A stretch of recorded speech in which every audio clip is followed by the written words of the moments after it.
బాబు లక్ష్మణ్ పట్టుకోలేదు.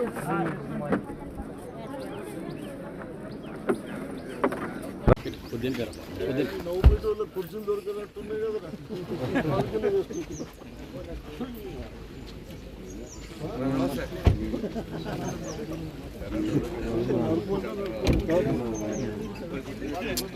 ఈయన ఎవరు?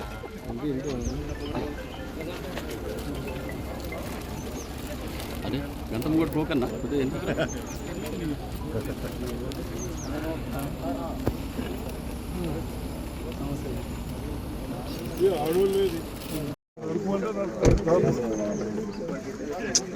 ఈయన ఎవరు?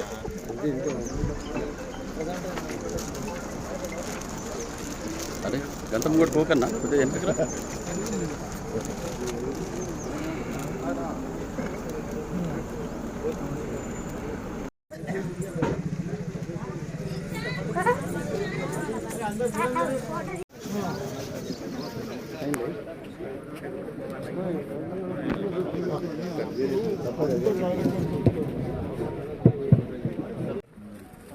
గృహజ్యోతిలో భాగంగా 200 యూనిట్ల వరకు జీరో బిల్ దాని గురించి మన గౌరవనీయులైన మన ఎమ్మెల్యే సుదర్శన్ రెడ్డి గారు ఇనాగ్రేషన్ దాని గురించి వచ్చారు.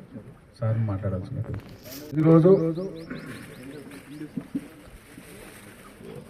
గతంలో 10 సంవత్సరాల నుంచి ఏ సెక్షన్ ప్రజలు ఏ విధంగా ఇబ్బందులు పడుతున్నారో అని ఆలోచించి మన ముఖ్యమంత్రి రేవంత్ రెడ్డి గారు ఎలా చేస్తే బాగుంటుందన్న ఓ నిర్ణయానికి వచ్చి అది ఇరిగేషన్ కాకుండా చిన్న వాళ్లకు భూములు లేని వాళ్లకు వ్యవసాయం పని లేని వాళ్లకు వ్యవసాయం లేని వాళ్లకు నిరుపేదలకు కూడా వాళ్ళ కుటుంబాలు పోషించే విధంగా ఒక 6 పథకాలు పెట్టినాం. దాంట్లో భాగంగా ఒకటేమో ఎక్కడ పోయినా స్త్రీలకు ఆడవారికి బస్సు ఫ్రీ పెట్టాం. హాస్పిటల్కి పోతే కనీసం ఏ బిల్లు ఎంత ఉన్నదో కూడా చెక్ చేయక పెద్ద పెద్ద హాస్పిటల్స్ లో దోచుకున్న కుటుంబాన్ని, భార్యను కానీ భర్తను కానీ వాళ్ళు ఆరోగ్యం బాగు చేసుకోవటానికి అక్కడక్కడ భూములు కూడా అమ్మి చేసుకున్న రోజులుంటాయి. ఇవన్నీ ఆలోచించి ఆరోగ్యశ్రీ పెట్టడం గతం నుండి దానికంటే ఎక్కువ కూడా ఈరోజు ప్రజలకు ఇబ్బంది పడుతూ ఉన్నారని పెట్టాం. నేను మీ ద్వారా చెప్తా ఉన్నాను, హాస్పిటల్స్కు బిల్లు జాగ్రత్త అయ్యండి. మీరు ఇష్టం వచ్చినట్టు వేస్తే మా నామ్స్ ఉన్నాయి గవర్నమెంట్లో, దేనికి ఎంత బిల్లు మీరు అనుకుంటున్నారు. ఇది కాగానే అది వచ్చింది, అది కాగానేదని అది కరెక్ట్ కాదు. దయచేసి ఇప్పటికైనా మనమందరం చిన్న వాళ్ళని కూడా కాపాడే బాధ్యత భగవంతుడు మన పేరు పెట్టాడు.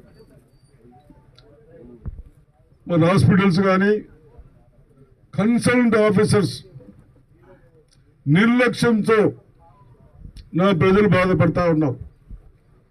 తప్పనిసరిగా ప్రజలకు సేవ చేసే అధికారులు నిర్లక్ష్యం చేస్తే, నా ప్రజలు ఎవరైనా ఇబ్బంది అయితే వాళ్ళ మీద తప్పనిసరిగా యాక్షన్ తీసుకునడం జరుగుతూ ఉంది. నిన్ననే అనుకోకుండా ఒక హాస్టల్లో,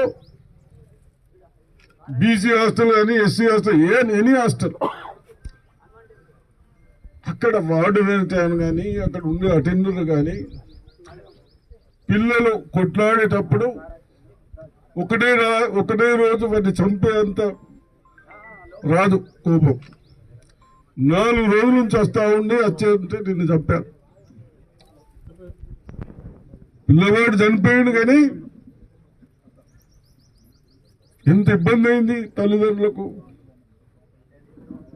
ఇక మనం ఏం చేస్తాము, అంతకంటే ఎక్కువ డిసిప్లిన్ లేదని ఆఫీసర్లు సస్పెండ్ చేస్తుంది. గొప్ప కాదు కానీ ఈరోజు గతంలో 10 సంవత్సరాల నుంచి ఏ సెక్షన్ ప్రజలు ఏ విధంగా ఇబ్బందులు పడుతున్నారో అని ఆలోచించి మన ముఖ్యమంత్రి రేవంత్ రెడ్డి గారు ఎలా చేస్తే బాగుంటుందన్న ఓ నిర్ణయానికి వచ్చి అదేవిధంగా ఈరోజు గత ప్రభుత్వం కేసీఆర్ కేటీఆర్ రాజ్యంలో ఏమి పని లేకుండా ఒక్క ఉద్యోగం ఇవ్వకుంటే ఇప్పుడు మనం ఇన్ని రోజుల్లో 2 నెలల్లో వేలాది ఉద్యోగాలు ఇస్తా ఉన్నాం. పైసలు ఆయన చేసిన దరిద్రుడు ప్రాజెక్టులు కడితే అవి కూడా కట్టలు కొట్టుకపోతా ఉన్నాయి. పైసలేమో మనం లోన్లు తెచ్చి కట్టాడు. కాబట్టి ఇవన్నీ ఆలోచించుకొని కనీసం సౌకర్యాలు చేయాలి ప్రజలకని మరి ఈరోజు గ్యాస్ సిలిండర్ కానీ నేను నా మహిళా సోదరులకు మీరు 900 కట్టండి, ఒక్క రోజుల్లో మీ అకౌంట్లో తెల్లారి బ్యాలెన్స్ 400 వస్తున్నాయి. మనం 500కి అన్నాం కదా, అది బ్యాలెన్స్ చేస్తూ ఉంటారు. అకౌంట్లలో వస్తున్నాయా మీకు? వస్తున్నాయి. భూములకు కూడా వేస్తూ ఉన్నాం. పైసలు ఎక్కడ ఉన్నాయి మొత్తం గతం చేసిండు. ఇప్పుడు అంటున్నారు చూడు, బోర్లలో నీళ్ళు వస్తలేవని. బోర్లలో నీళ్లు రాని వాళ్ళకు ఇప్పుడు మా గతిగా అంత అయిపోయింది. మీకు బోర్ల నీళ్లు రాకుంటే పంటలు పండి, మాకాడ పైసలు లేకుంటే మీకు స్కీములు ఇచ్చే పరిస్థితులు లేవు. అంతేనా? అవి ఎంతో కష్టపడుకుంటా ఇవన్నీ స్కీమ్స్ చేస్తా ఉన్నాం. దయచేసి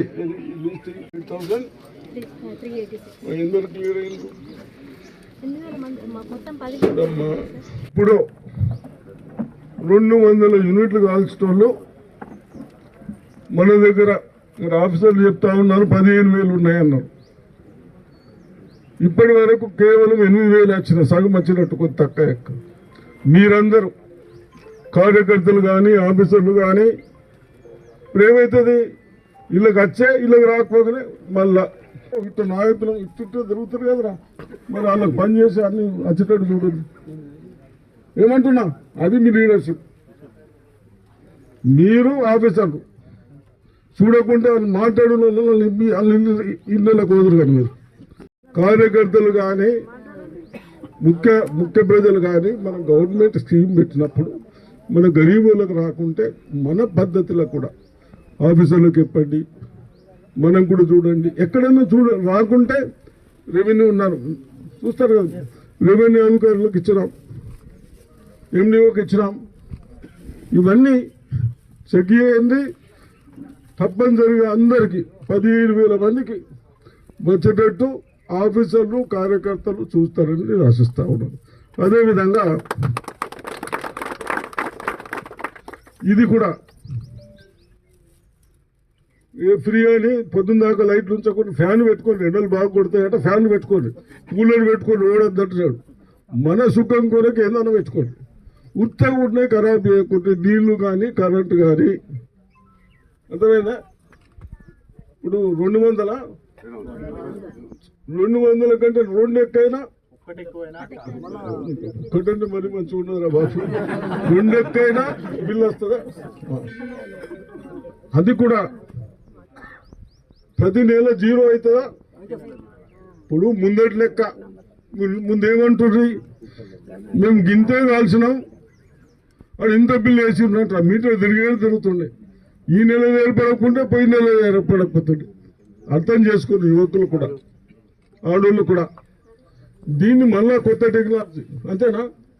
కొత్త టెక్నాలజీతోని నెలకు నీకు 200 రాగానే మళ్ళీ 0 చేస్తాం. మళ్ళీ మీకు 200 వచ్చేటట్టు. మళ్ళీ కన్ఫ్యూజ్ వద్దని, అధికారుల చేతులు ఉండొద్దని. కొంత అందరూ అధికారులు ఒక తీరు ఉన్నారు కదా, కొందరు ఆడొక్కడు ఈడొక్కడు దొరుకుతారు కదా, మన కేసీఆర్ అన్నట్టు. అయ్యి నీకు అంతుండే పాత కూడా లెక్క పెడతాడు నువ్వేమన్నా అంటే. అందుకొరకే మీ సౌకర్యాల కొరకు. అర్థమవుతున్నదా? అది చెప్పండి. ఊరికే కొడతారే. అర్థమవుతుందా? మంచిదేనా స్కీమ్? కానీ ఓట్లు వేయరు కదరా మీరు. ఫండ్లోకి వెళ్ళి కాంట్రిబ్యూషన్ ఇవ్వమని చెప్పిన. అయితే పోస్టుకు పెద్దలో కాదో కానీ ఏజ్లో పెద్ద అందరికి చెప్పిన. ఎంపీ ఒప్పుకున్నాడు, ఎమ్మెల్యేలు ఒప్పుకున్నాడు, అందరు ఒప్పుకున్నాం. బహుశా ₹1,00,00,000 పైన వస్తాయి. ఫండ్స్కి వెళ్ళి ఇవ్వమని చెప్పాను. అంతకంటే మంచి పని దొరికేది మనకు. పిల్లల చదువుకు ఇప్పుడు కంప్యూటర్ గరీబోడు బిడ్డను కొడుకు చదువుకుంటారు. ట్రైనింగ్ పోదామంటే పైసలు లేవు. అంటే నేర్చుకొని పెట్టుమని చెప్పినాం. డిజిటల్ మాకు ఇంగ్లీష్ రాగదరా. డిజిటల్ ట్రైనింగ్ విలేజ్లో పంచాయతీ సెక్రటరీలు ఉంటారు కదా, వాళ్ళకు కూడా ఇవ్వండి. వాళ్ళు కూడా ఊకే ఈడికి వచ్చే బదులు ఆడ ఊర్లలో తిరిగి రెక్టిఫై చేయమందాం. డిపిఓ గారికి నేను రిక్వెస్ట్ చేస్తున్నాను, ఆర్డర్ ఇస్తా ఉన్నాను. ఎక్కడైతే మన డిస్టిక్లో ఈ కొత్త పథకం కొందరికి వచ్చినాయి, కొందరు రాలేదంటున్నారు కాబట్టి అయినంత మట్టుకు పంచాయతీ సెక్రటరీస్ ఉంటారు. దీంట్లో ఏం టెక్నికల్ ఏం లేవు.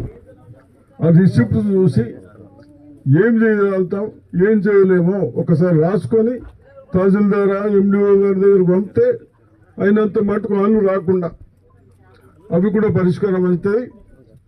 నువ్వు అందరికి చెప్పొచ్చు కదా, నీ అండి వాళ్ళు వాళ్ళని పిలిచి మీటింగ్ పెట్టి చెప్పాయి, అది కూడా చేస్తారు. అదేవిధంగా రెవెన్యూకి వచ్చాయి. పోయిన సారు కేసీఆర్ బాగా నడుపుతారు, మన హరీష్ రావు బాగా నడుపుతారు. మీరు స్వార్థాల కొరకు మా చిన్న వాళ్ళని మీరెక్కడో ఎండోమెంట్ కానీ ఇంకో భూములు కానీ కొట్టేటందుకు దండి పెట్టి ఆ దండిలో మీకు కావాల్సిన పనులన్నీ చేసుకొని నా ప్రజలకు ఎకరము 2 ఎకరాలు ఉన్నోడికి ఆ గుంట కలిస్తే ఇటు వస్తలేదు, ఈ గుంట ఇటు వస్తలేదు. కింద తహసీల్దార్లు చేసిండు, ఎండిఓలు చేసిండు, అందరు చేశారు. ఇప్పుడు కూడా మీరు ఆలోచించండి, మంచిగా అర్థం చేసుకొని నెత్తికి ఎక్కించుకోండి. మేము ప్రభుత్వం ఏం ఆర్డర్ ఇస్తుంది, తహసీల్దార్ కూడా రెస్పాన్స్ చేసినాము, నువ్వు ఈడికెళ్ళి ఏడు దాకా చేయొచ్చు, ఆడియో ఈడికెళ్ళి ఏడు దాకా చేయొచ్చు, కొన్ని ఆడియో చేయొచ్చు, కొన్ని ఈజీగా ఉన్నాయి తహసీల్దార్ చేయొచ్చు, అంతేనా? ప్రథమే లాస్ట్ కలెక్టర్ ముందుగా కలెక్టర్ దగ్గరకు వస్తున్నా, ఆడి దగ్గర ఏముంటుందో అది దాన్ని పెడుతుండే. వాడు ఒక పనికిరాని చీఫ్ సెక్రటరీ ఉండే, వాళ్ళ దగ్గర పెట్టుకుంటుంది, ఇష్టం వచ్చినట్టు చేశాం. కాబట్టి అది కూడా 9వ తారీఖు దాకా తహసీల్దార్లు అన్నీ చూసి మనం పెట్టుకున్న అప్లికేషన్లు అవన్నీ ఏం తప్పులు ఉన్నాయి, ఏమి వెళ్తాం, దీనిలో ఇంకేం వస్తున్నాయి. ప్రభుత్వం ఇక్కడ సగం మందికి రాలేదు, అటు ఇటు అంటే నెల అయిపోతుంది. అప్పుడు నాకు మాపు రాలేదని వాళ్ళు వండుతారు, వండితే మీ ఇళ్ళ లెక్క పంపిస్తాము. మీరు హెల్త్ ఆఫీసర్లు, మీరు వాళ్ళు చేయకుండా నాకు ఎప్పుడు సరేనా? రైట్.